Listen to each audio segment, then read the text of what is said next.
6. käik podcasti toob teieni Ott Tänaku ametlik sponsor Betsafe. No nii, tervitused taas kõigile rallisõpradele. Korsika rallil on siis sõidetud nüüd 2 võistluspäeva. Kui esimene päev oli meie jaoks väga selline positiivne, siis teine mitte nii väga.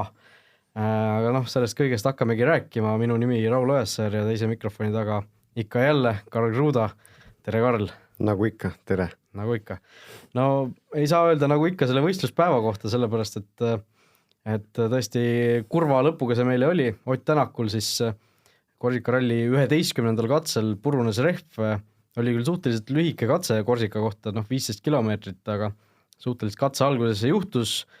Pidi Ott siis seisma jääma koos Martin Järveojaga siis selle rehvi ära vahetama katsel ja seetõttu siis 2 minutit sellist kaotust seal tuli.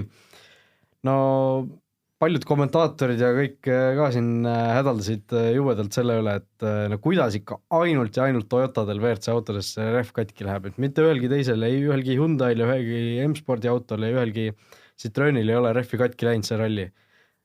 Toyotadel on kõikidel meestel läinud, Latval isegi 2 korda. Kuidas see võimalik? Kas seal on mingi seos või ei ole? Kunagi tegelikult lõpuni välja ei tea ja tegelikult ka nende teiste autode puhul ju me ei tea, kas neil on olnud slow puncture'id või siis nii-öelda rehvid, mis on kaotanud oma õhu ära ja need vahetatakse ülesõitudel ära. Aga selles mõttes on nagu tõesti nagu küsimus on tõstatatud, et just miks nagu nendel autodel ja enne me ka korra siit nagu rääkisime seda, et aga Toyotad olid ka alati klass oma, et miks nad on siis ka klass oma, et miks Ott ja nii-öelda Chris Meek said sõita täiesti nii-öelda nagu vigade vabalt ja tegelikult olid nad kõige kiiremad, katse lõppu tulevad igimulli jälle otsa eeski ja vaatad siin järgmise mehi nagu valitsevaid maailmameistrid siis või siis nagu vanameistrid, kes siis nagu tegelikult pühivad nagu veen tuksub otsa ja see veen tuksub ja nagu pühid nagu lapiga higi ära, et mõni inimene peab nagu hullult pingutama ka samas ja teine vend sõidab nagu rahulikult lõpuni, et kunagi ei teagi, miks neil ka siis seekord juhtus siis Jari-Mati ja Chris ütles, et tegelikult need olid mõlemad need enda vead, mis olid 2 rehvi purunemist, siis 2 on veel üleval, et Ott ütles, et ta tegelikult ei saanud aru, mis nagu juhtus, et oli nii-öelda võib-olla halb kokkusattumine ja kunagi ei tea, aga see rehv on üks kõige nagu karmimaid teemasid ja selle pealt tegelikult oli ka väga suunatud jutt pärast selle teemal, et siis kui oli vanasti sõideti selliste rehvidega, millel olid siis nii-öelda nagu gaasiballoonid sees, mis lõi siis vahu täis, et kui rehv hakkas katki minema või rõhku kaotama, ta lõi nagu selle rehvi täiega seda vahtu täis, et sa said nagu edasi sõita, et see rehv nagu täitsa puruks läinud, et ta nagu põhimõtteliselt kivistus seal sees ära, see, mida nagu tanklates saad osta. Tänapäeval see on nagu keelatud, et nagu kulusi kokku hoida, aga arvestades palju see üks rehv maksab, siis tegelikult ju come on, tehke see süsteem, et me vähemalt näeme nagu võidukat lõppu selle peale, et nagu praegu sa kaotad nagu ralli selle peale, et nagu see võis ka olla tegelikult puhtalt Michelini viga. Ta on ka rehve, mis on nii-öelda delaminated või viskab mustri maha või ja kukuvadki nagu mingis punktis ära, et on nagu kehvema tootekvaliteediga, et see on ju kõik on nagu võimalik selles mõttes, et natukene tahaks näha küll seda, et nagu mehed sõidaksid nagu lõpuni ja lõpuni, aga see on ka üks asi, mis samas selle rallile annab selle ralli iseloomu, et sa kunagi ei tea, mis võib juhtuda ja tegelikult rehvi purunemine võib oodata igat ühte ukse taga. Just, vahel on see rehvi purunemine selline ebaõnn, aga alati ei saa seda ka ju ebaõnneks pidada, et siin ju nägime ka, kuidas siin Latvalad ja asjad võtsid nagu süü omaks selles suhtes, et tegid vea, et siin kui see Oti rehvi puruneminega juhtus, siis vaatasin siin otseblogis paljud inimesed kirjutasid, et oi kurat, kuidas nüüd tuleks ikka, miks ei ole sellist reeglilt, et kui see rehv sul puruks läheb, siis sulle võetakse 2 minutit ajast maha, et see on ju absurdne. No see oleks niilbe. Seda küll ei tohiks teha, aga sealt mingi hetke pealt tuleks nagu ära otsustada seda, et kas võiks kasutada seda süsteemi, et nagu lasta siis sportlastel võidelda oma esikoha üle ja tegelikult viimasel katsel oli ka näha, et mees, kellega Ott nagu võitles, Elvin, tegi täna suurepärast tööd, aga viimasel katsel kaotas oma mojo ja tegelikult ta kaotas 16 sekundit, mis oleks nii-öelda Oti mõistes väga nagu hea, see võis ka nagu eriti närvi ajada õhtul, et nagu mingi vend nagu lagunes ära viimasel katsel ka veel. Võit oli nagu laua peal juba. Jah, võit nagu presenteeriti, aga lihtsalt nagu elu näpsas vahepealt ära. no samas muidugi me ei tea, kui kiiresti oleks Ott Tänak seda viimast katset sõitnud, kui tal oleksid kõik rehvid nii-öelda alles olnud, see olukord oleks endine olnud, et see on muidugi selline oleks, millest pole väga pikalt mõtet rääkida, aga fakt on see, et Evans viimasel katsel kustus täiesti ootamatult ära. Ta ise ütles ka katse lõpus, et ta ei tea, mis juhtus, enda meelest tegi väga hea katse. Thierry Neuville tegi muidugi ise väga võimsa sõidu, Evans kaotas talle 16 sekundit lõpuks selle katse peale 47 kilomeetri peale. Et mis sa arvad, kas seal tuli lihtsalt mingisugune väsimus sisse, oli ta lihtsalt, ma ei tea, legend oli natuke liiga aeglane, ühe korra need mehed ju kõik sõitsid seda katset juba läbi ja teine kord oli, kus juures, kui nende ülejäänud 3 katsega täna võrrelda või ülejäänud 2 katsega, siis hommikused ja pärastlõunased läbimised sellel esimesel ja teisel katsel olid nagu suhteliselt sarnase ajaga, et seal olid mõned sekundid olid vahel, aga viimane katse just seal nagu võrdluseks Neuville'i võiduaeg teisel läbimisel oli 29:24,4 ja esimesel läbimisel Sordo võitis sama katse 29:45,0 ehk siis 20 sekundiline vahe oli, et minu meelest teistel katsetel nagu see vahe nii suur ei olnud, et näiteks sellel keskmisel katsel oli teise läbimise võiduaeg isegi aeglasem kui hommikul ja ma vaatan kohe, mis seal esimesel katsel oli hommikul 15:50 ja pärastlõunal 15:52, et samamoodi, et oli tegelikult pärastlõunal läbimine natuke aeglasem, et mis sa arvad, mis seal pikal katsel üldse võis olla, et nii palju kiiremaks läks või need autod nii palju kiiremini seal läbisid? Ma arvan, et üks suur faktor oli see, et päike oli tegelikult ära kukkunud ja külade vahel oli tee oli juba nagu jahedam ja aitas rehve nii-öelda nagu kauem hoida. See oli kindlasti üks asi, mis selle juurde andis ja teiseks oli võib-olla see, et esimest läbimist pikal katsel ikka kõik olid natukene nii-öelda nagu ettevaatlikumad, et kuidas seda olukorda nagu, kuidas sellele olukorrale vastu minna ja tegelikult oli ta ringi viimane katse ka ja nagu tegelikult ka sellest nagu kogus kompotist rääkides, siis tuletame meelde, et täna oli 180 võistluskilomeetrit ja kus sa oled nagu reaalselt kõrvade peal hommikust õhtuni. Kõik aeg mõtled, kontrollid legendi ja vahepeal ka siis eessõitjatel ju tegelikult on ka veel, või esisõitjatel on ka eessõitjad, kes annavad veel lisaks informatsiooni, mida sa pead veel seedima. Et nagu päeva lõpuks nagu viimasel katsel siis saad pärast 140 kilti nagu korra ära laguneda. Ja mis ta tegelikult lagunes 0,25 sekundit kilomeetrile või 0,3 sekundit kilomeetrile, mis ei ole üldse nagu suur lagunemine, aga ma pean tõdema, et ta ei olnud ka nagu ainukene inimene, sest viimasel katsel või päeva lõpuks lagunes ikka mitu meest ära ja üks vend lagunes niimoodi ära, et põles maha ka veel sinna katse peale. Ise on mehed nagu terved, aga esimene Volkswagen nägi oma leeki ja Erika Milli, kes siis juhtis tegelikult WRC2, jäi oma autost ilma, millest on väga kahju, sest see on karmimaid asju, mis saab juhtuda rallimaailmas, et sul põleb maha, aga õnneks jäi mets terveks seekord. Jah, et kui oleme näinud, et kuskilt järve põhjast saab veel auto tõesti järgmiseks päevaks korda putitada, siis kui sul auto maha põleb, siis seda enam mingisuguse valemiga ilmselt ei taast. Ma ei tea, kas sealt on üldse võimalik midagi veel välja tuua, oleneb ilmselt kui maha ta põleb, aga üldjuhul, kui auto põlema läheb, siis ta ikka põleb 0. Sealt ei ole mitte midagi, sealt ei saagi mitte midagi võtta, sest kui on põlemiskahjustused juba, et siis sa ei pane seda ühtegi muusse autosse, ega tegelikult see on natukene selline Hiinas kasutatakse seda nii-öelda terminoloogiat, et kui midagi on nagu põlema läinud, siis see on juba nagu halva auraga või see feng shui on sealt kadunud, et siis seda sama asja üldse mitte kuskil kunagi kasutada ei taha ja Hiinas seisab üks nagu maja, mis nagu peaaegu sai valmis, siis ta läks põlema nagu mõni nädal enne avamist ja 10 aastat hiljem see seisab ikka tühjana. Keegi ei taha seda ju maha käivet. Nüüd sellised kultuurilised tähelepanekud ka siin Karl Kruudalt saates 6 käik. Pole maha. No Jari-Mati Latvala, eile ka rääkisime natukene, et ei ole sel mehel seda sära kuidagi absoluutselt mitte ja täna ise mees ütles lõunapausi ajal Soome meediale, et talle esimese 2 katse järel oli selline tunne, et peab vist ametit vahetama, et oleme nõus või? Sa nagu teist võimalust ei tahagi jätta mulle, et oleme nõus siis. Ei, ma küsin, kas oleme nõus või ei ole, sul on võimalus väga lihtsalt öelda ei. No tegelikult, kui selline mõte juba pähe tuleb, siis on nagu, tegelikult on juba sellest nagu kurb. Jari-Mati on kõige kogenenum sõitja WRC sarjas ja seda ei hõõruta talle mitte vähe nina alla, et kui ta ütleb, et nagu legendiga olid see ralli nagu mured, et ta ei saa nagu päris teele pihta ja siis küsitakse, kuule, kas see ei ole mingi 200 etappi sõitnud, et kuidas sa nagu legendile pihta ei saa? no kuidas sa vastad sellisele küsimusele? No ta on natukene seda nii-öelda eneseignust ära kaotanud ja nagu meeskonnasiseselt ega auto, millega sõidetakse, et tal ei ole ka millegi taha nagu pugeda. Tegelikult on nagu mehest kahju, aga mingi hetke pealt tuleb üks otsus nagu vastu võtta, et üks hetk tegelikult raugab ka jõud WRC sarjas nagu ära, aga ta ikkagi jälitab oma ühte unistust, mis tal on alati täitmata, maailmameistriks tulla, aga no seda hooaega juba vaadates tal punkte nagu palju ei ole, et no ilmselgelt sa hakkad nagu natukene frustreerima selle olukorra üle ja siis nagu need mõtted ka nagu tulevad.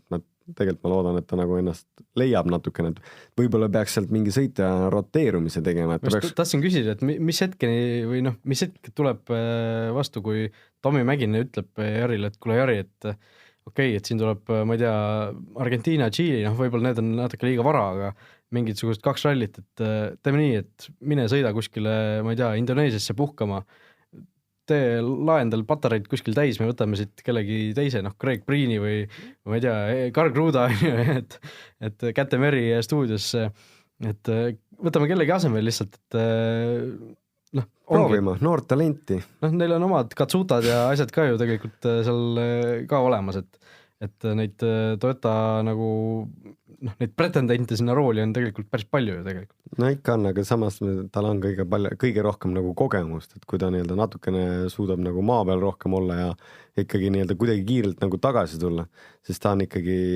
meeskonna tiitli peal on ta nagu hea kandidaat. See aasta on ta nagu ära lagunenud ja tal on need aastaid varem ka olnud, aga ta mingi hetke pealt tuleb nagu tagasi, aga meil kõikidel on olnud, Newvillil on neid olnud, no Ogieri ma ei saa siia punti nagu tuua, muidu ta ei oleks seal, kus ta on. Kui sa võtad neid sõitjad, Sordol oli kunagi niimoodi, et nagu ta sai isegi WRC2 meeste käest ära, lihtsalt ei olnud seda feelingut, seda takti ja seda tunnet. Aga no mingi muutus oleks vaja seal mingi hetke pealt teha võib-olla. Ja noh, miks mitte siis kasutada nooremaid talente, eks siin, nagu sa ütlesid, stuudios on Käte Meri. Aga arvad sa, et Mäkinen võib mingisuguse sellise otsuse teha mingi hetk, või on Latvala ikkagi, noh, Toyota on nagu Soome meeskond, Soomes populaarne, ta on Jaapanis üks populaarne, et see ei oleks nagu variant? Tead lõpuni ei tea ja kõik on võimalik. See on kahjuks ja õnneks on see Tommy Mäkineni kätes ja tema peab seda otsustama, kas siis ja kuidas ta edasi läheb ja Jari-Mati on üliäge inimene. Ta on nagu nii siiras ja nii armas, aga võib-olla ta mõtlebki lihtsalt vahepeal mõnda asja nagu liiga palju üle ja keegi kirjutas ka täna, et võib-olla peaks nagu vähem tegelema mõtlemisega ja rohkem sõitmisega. No tuleme tagasi selle WRC paremuse järjestuse juurde praegusel hetkel. Ott Tänak siis tõusis selle päeva viimase katsega Lappist mööda, no Lappi edestamine ilmselt ei olnudki kordagi küsimärk pärast seda refi vahetust, aga nüüd on 5. kohal Teemu Suninen, vahe Tänakuga on 22,4 sekundit ja homme on kurjama ainult 2 katset kavas, et natuke vähe, aga 50 kilti. Aga jah, 50 kilti, et mis see on siis natukene vähem kui pool sekundit kilomeetril, et kas see on asi, mida Tänak peaks üritama või ikkagi peaks, ütleme, seal esimesel katsel rehve säästma, et punktikatsel maksimumi peale minna? No tema puhul ma ikkagi läheks punktikatsel maksimumi, aga ma ikkagi hommikust saate hoiaks täpselt samamoodi nii-öelda nagu ora tagumikus, eks ju. Et nagu selles mõttes, et ta on terve ralli peale, ta on kaotanud praegu 0,31 sekundit kilomeetrile ja Teemu on teinud suurepärast sõitu ja ta on ise sellega õnnelik, ega ta teadis, et ta peab umbes siin õhtu lõpetama, et siis kui ta samamoodi homme jätkab, et siis ta koht ei ole ohustatud ja tegelikult on ju tema toob ju superpunktid just meeskonna jaoks, spordi jaoks ja nende punktide mõistes on nagu kõige kehvemas seisus praegu Toyota, kus on nagu 2 Lagunovit taga ja nüüd Otil kahjuks nagu eba on sabas. Jah, no kui selle peale ka mõelda, et 5. ja 6. koha vahe punktide mõttes on ainult 2 punkti, et punktikatsel on justkui nagu rohkem võita kui lihtsalt selle koha mõttes, et seal eespool ikkagi peab kellelgi midagi juhtuma, et seal ma arvan, Tänakul jah, see mingisugune võimalus tekiks kõrgemale tõusta, aga 2 sellist kõva võitluspaari tekib homme veel, Ogier Sordo. Ogier siis ka tänase viimase katsega täiesti tühja koha pealt justkui vajutas järsku parema jala sirgeks ja läks siis Sordost mööda. 5,1 sekundit on enne homset päeva vahe. No, kõigepealt küsimus ja number 1. Ogieri kasuks, sest Jah. ta viimasel nagu näpistas ära. Et küsimus number 1, et kus kohast see Ogier kiirus tuli järsku, kui on ülejäänud ralli kogu aeg nagu hädas olnud sellega, ja number 2, kes homme peale jääb?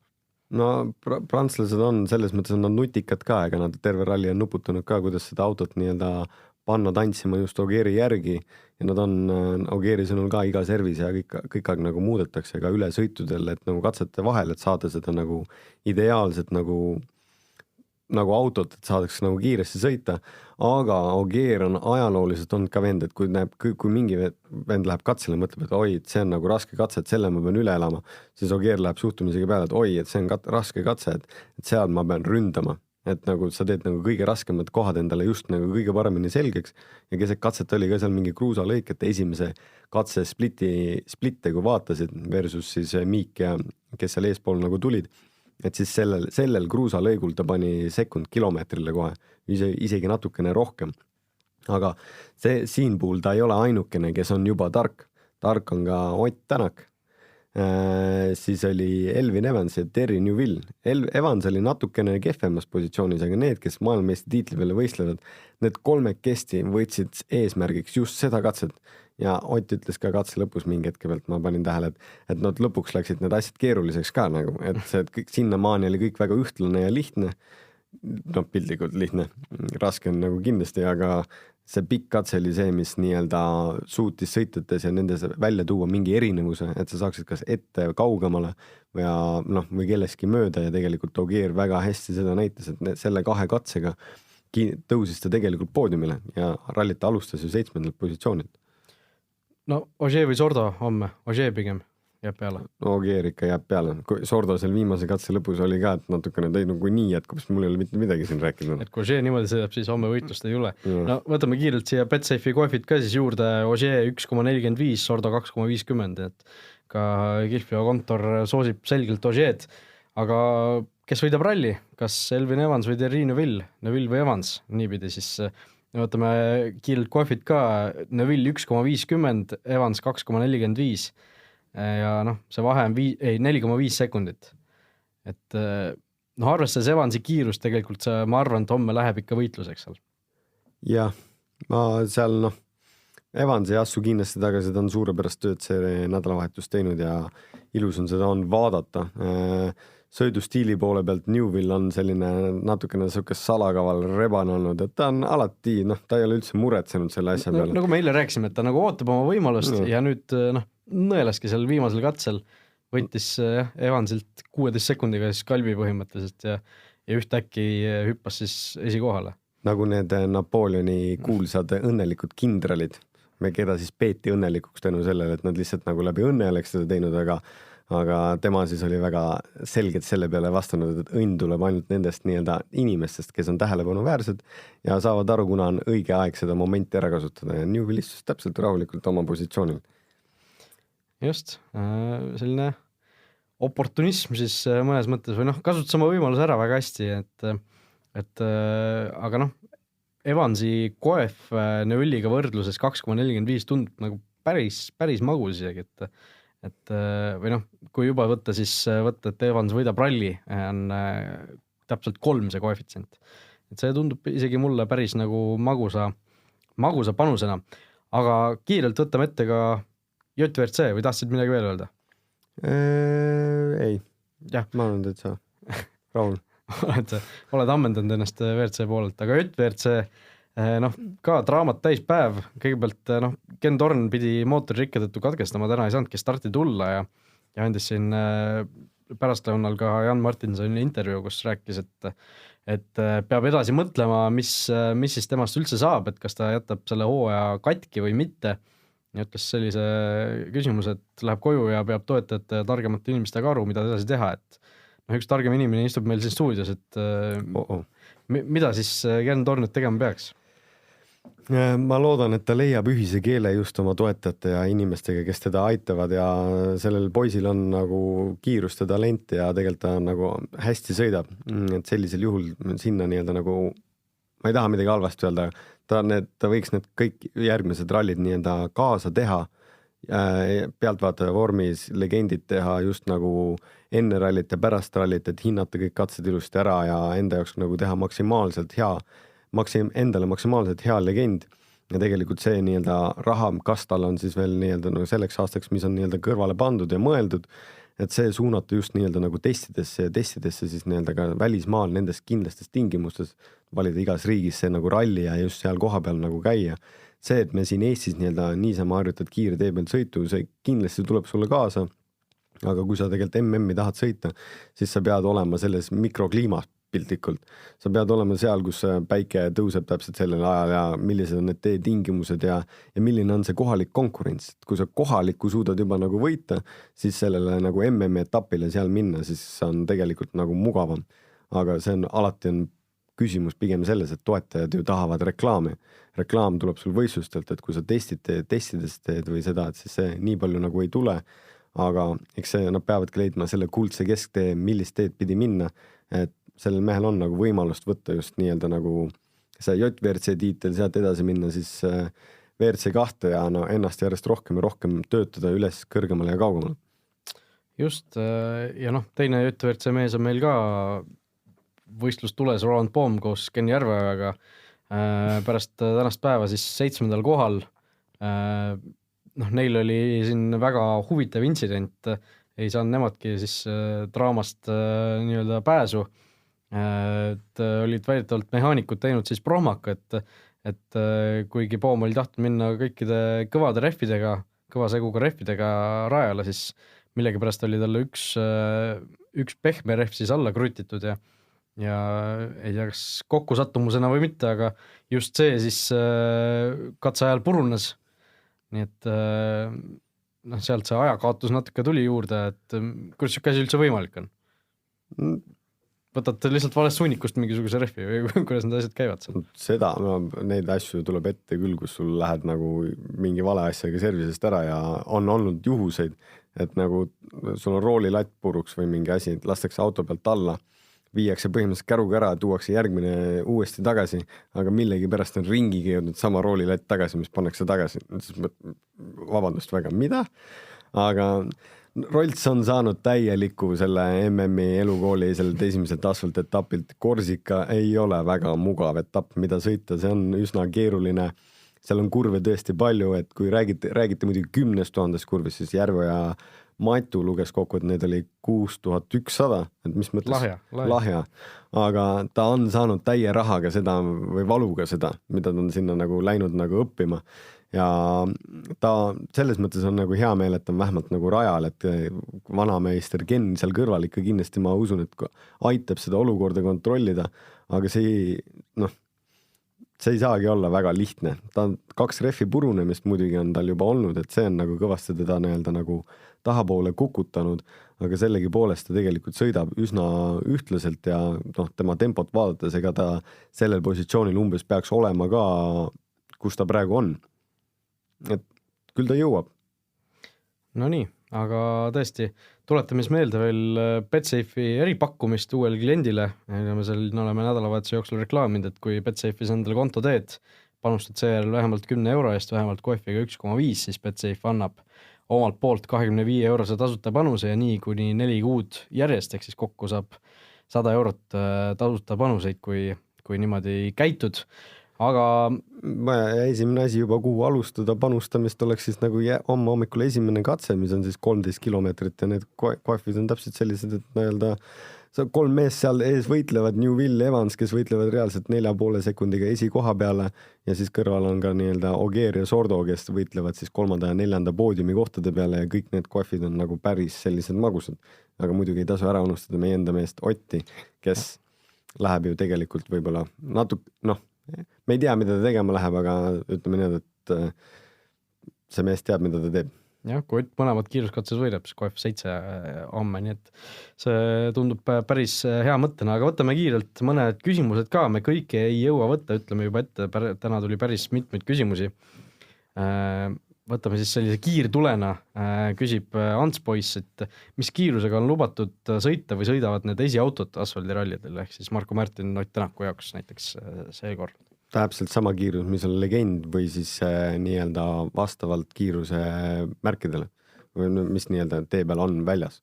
Aga üldjuhul on see 80 kilomeetrit tunnis, millega sa võid neid katseid nii-öelda kirjutada ja mingites kohtades on lihtsalt kiiruse piirangud, et siinkohal oli linnas olid näiteks 40 kilomeetrit tunnis või mida, sa ei tohi kiiremini nagu minna ja vahepeal kontrollitakse radari püssiga, aga üldjuhul on 80.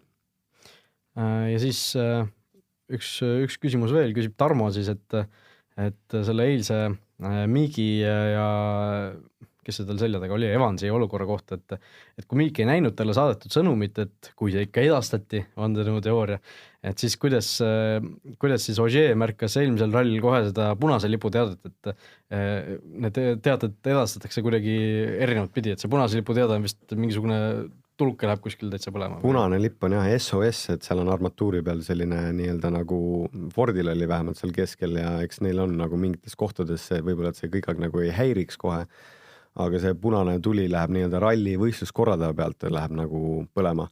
Meeskondadel on arvatavasti võimalik seda informatsiooni saata siis auto enda ekraani peale, mis on üldjuhul seal all keskel, et kui sisekaamera pilti vaatate, et siis see on veel pööratud nii-öelda kaardilugeja poole, et tegelikult kes seda saab märgata, on kaardilugeja.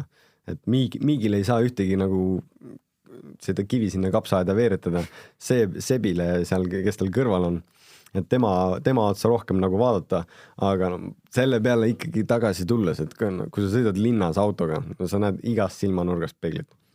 No, aga ma jällegi teistmoodi, ma võin nagu natukene rallisõitjate kaitseks öelda, et need peeglid, mis seal külje peal on, et need ikka vahepeal ikka mitte midagi ei näita. Moe pärast seal. Yeah. Okei, nii et kui teil on veel küsimusi meile, siis rõõmu ka saatke need aadressil 6kaik@delfi.ee. Järgemööda neile me siin vastused anname, loodetavasti ei tule neid nii palju, või võib-olla tuleb ka, mis meil selle vastu saab olla, et teeme sükse erisaate mingi kord, et tõesti vastame kõik need vastamata jäänud küsimused ära, aga eripakkumisena BetSafe jällegi aitab meid ja on võimalik siis küsida ka otse Ott Tänaku käest, et kui teil on Ott Tänakule mõni huvitav küsimus, siis saatke see sellel samal aadressil 6kaik@delfi.ee ja valime siis nendest küsimustest ühe välja, mis siis Otile ka esitatakse ja Ott sellele ka loodetavasti vastuse annab. Nii et ja parim küsimus siis võidab ka väikese auhinna, nii et tasub saata. Meie aga siit praeguseks lõpetame, oleme tagasi juba siis, kui Korsika ralli on oma lõpplahenduse saanud, homme õhtupoolikul või pärastlõunal. Pärastlõunal vist peaks jõudma, jah. Aga tänud kuulamast jälle ja eks te küsige, eks me vastame. Just nii, nägemiseni. Nägemist. 6 käik podcasti tõi teieni Ott Tänaku ametlik sponsor BetSafe.